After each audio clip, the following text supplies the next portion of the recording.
Son seres imberbes, musculosos, salvajes, extraordinariamente resistentes al frío, al hambre y a la sed. Desfigurados por los ritos de deformación craneana y de circuncisión que practicaban, e ignorantes del fuego, de la cocina y de la vivienda.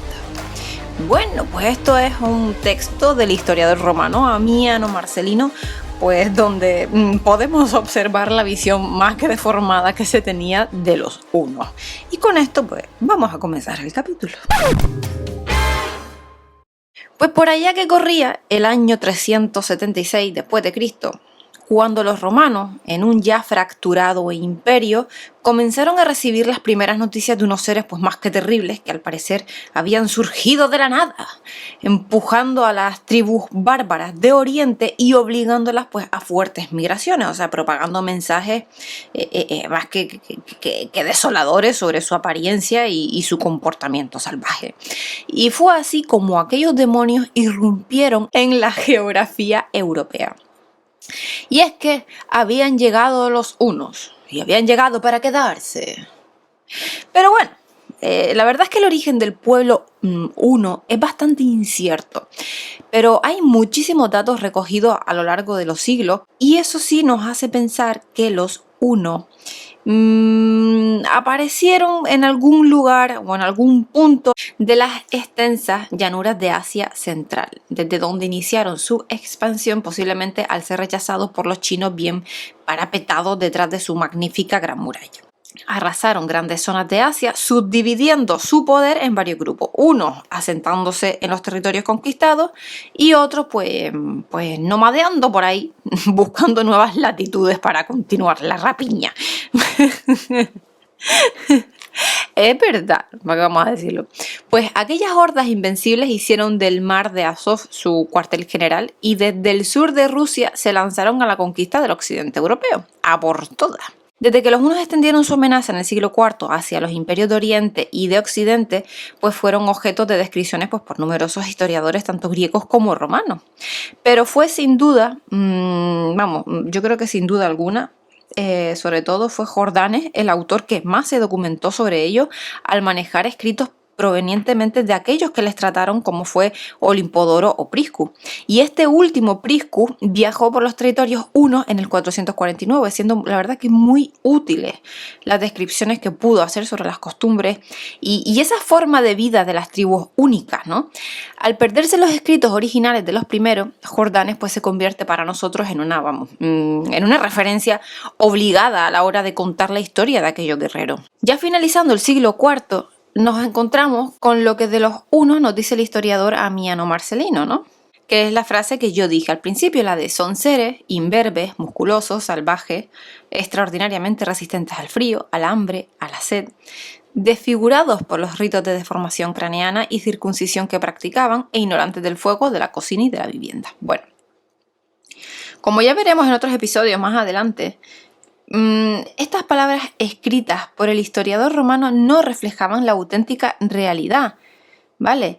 Y cuando se decía esto, nacía en la Panonia, que en Rumanía, una tal Etil, que corría en el año 395 después de Cristo, y nuestros protagonistas estaban alcanzando el punto álgido de su expansión y de gloria. La potencia dominante de la época no se podía imaginar la tormenta de hierro, de fuego que se estaba preparando en algún lugar del este europeo. O sea, el infierno había pactado el juicio final con Atila. Vamos. Tras la invasión de Europa, los hunos se volvieron a dividir, creándose pues dos grandes tribus, la de los blancos asentados en el Cáucaso y la de los negros que se expandió por el Danubio, haciendo pues de la Panonia su base de operaciones. Yo espero que por decir esto no me tumbe YouTube el vídeo, porque ojo. La separación es verdad que no les hizo olvidar para nada sus costumbres y sus rituales que mantuvieron perennes hasta la reunificación promovida por Atila. Lo cierto es que su presencia aterrorizó bastante a los romanos de Oriente y Occidente, que temerosos inventaron pues un buen número de leyendas oscura sobre el origen de los hunos, llegando incluso a recurrir a la demonología cristiana para afirmar que los hunos descendían de ángeles caídos y de brujas. O sea, imagínense. El asunto llegó a tal extremo que acuñaron monedas donde se podía ver a los hunos representados en forma de serpiente demoníaca con cabeza humana. Eran, en consecuencia, los auténticos ogros de su época. ¿Vale? Supongo que los propios hunos pues escuchaban complacidos estas narraciones que pues al fin y al cabo sin pretenderlo se habían transformado en una aterradora propaganda previa, ¿no?, a sus devastadores asaltos a ciudades y pueblos. Zósimo, por ejemplo, los describió como una especie de tribu bárbara de guerreros que vivían, comían, luchaban, pactaban y prácticamente dormían a caballo. Y es que realmente no se podía concebir la vida del guerrero huno sin su equino, para nada. En él pasaban buena parte de la jornada, ¿no? Cuando los hunos iniciaban una campaña, pues como que eran capaces de marchar más de 100 kilómetros al día siempre a lomos de su animal. O sea, eso quiere decir que no disponían de mucho tiempo para cocinar, ¿vale? O sea, era frecuente que situaran bajo la montura pues varios trozos de carne cruda, ¿no?, que iban macerando a lo largo de los días, y cuando estaba a punto pues ya se convertía en un bocado exquisito para ellos, para los jinetes. No digo yo, con tanta hambruna todo te parece bueno. O sea, por favor. También había tiempo para preparar platos más elaborados, que uno de sus favoritos consistía en guisar un enorme trozo de carne de oso, ¿vale? Y cuando esta estaba pues a gusto del cocinero, a lo mejor mío no, porque a mí me puede gustar más cruda que hecha, pero bueno, al gusto del cocinero, que pues mira, ya que lo hago, te lo comes y punto y pelota.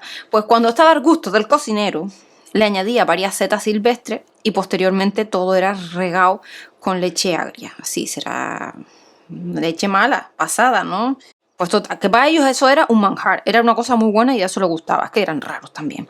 En la vestimenta, los hunos no eran para nada exigentes, o sea, gustaban de las pieles de rata. Se pueden decir que era su indumentaria favorita. O sea, unían varias de estas pieles para proteger su cuerpo. Y su amor era tal por ellas. O sea, y su amor por ellas era tal que roedor y uno llegaban a ser una misma cosa. O sea, las amaban sobre todas las cosas. De verdad, o sea, tampoco es que ellas eran muy aficionados al agua en ninguno de los usos que nosotros solemos hacer de ellas. Lo cierto es que muchas veces no se ha sabido si los pueblos asediados por los hunos huían por el ardor combativo de esto o por la pestilencia cicote que desprendía aquella horda, porque a sobaquean su ayuda, a sobaquera y a cicote. Como hemos podido ver a grandes rasgos, las historias negras rodeaban a los hunos a finales del siglo IV después de Cristo, pero todo esto cambiaría significativamente con la llegada del personaje más importante surgido de aquellas tribus bárbaras llegadas de Oriente, era Atila. Pero ya hablaremos, pues por supuestísimo, otro día de este señor. Y nada, espero que les haya gustado, nos vemos el próximo día con más. Y un saludo, hasta luego. Como siempre, les voy a dejar libros interesantes en la cajita de la descripción y espero sus comentarios. Hasta luego y un buen día maravilloso para ustedes también. ¡Chao!